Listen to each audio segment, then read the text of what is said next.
The scream echoed through the darkness. And then I realized something was terribly wrong. The room was deathly silent, except for the pounding of my heart. My mind raced. Who screamed? And why did it sound so close?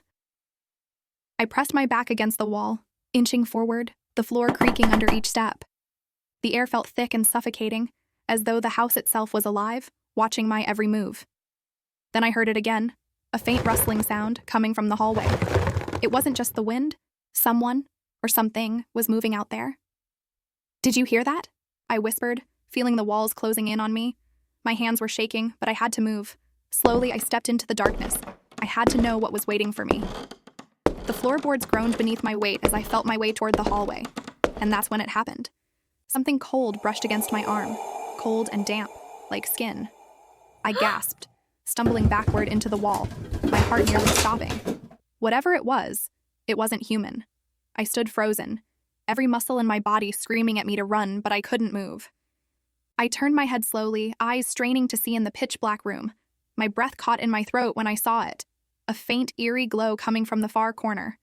2 eyes glowing in the darkness, unblinking, watching me.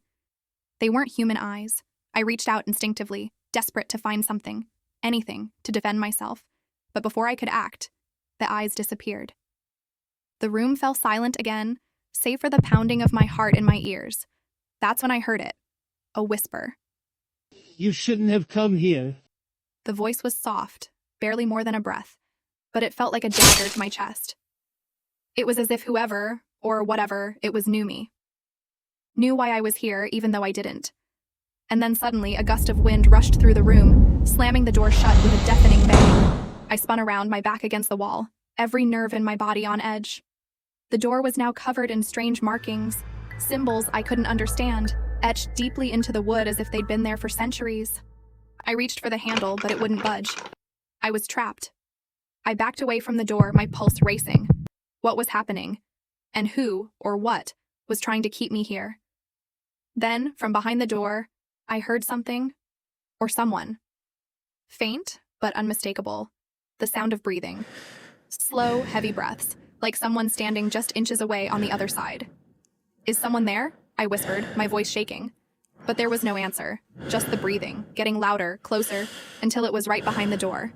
And then it stopped. The silence was deafening, but before I could react, the door handle began to turn, slowly. My heart stopped as I stepped back. Whoever, or whatever, was on the other side was about to open the door. And that's when I saw it. Something etched into the doorframe. A warning. But before I could read it, the door creaked open, revealing, "What do you think is behind the door? Comment your theories and follow for the next part."